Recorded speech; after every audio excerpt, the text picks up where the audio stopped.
In this video, I will show how to recover unsaved or deleted auto-saved Word document. So click on Start, open Microsoft Word.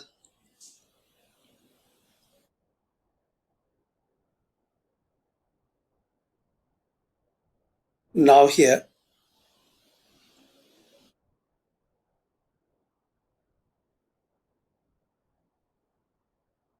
click on File. Now here click on File, Info,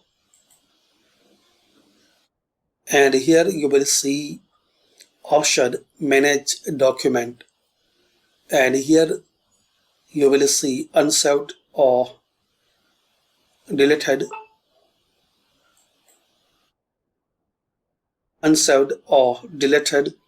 Microsoft Word document file.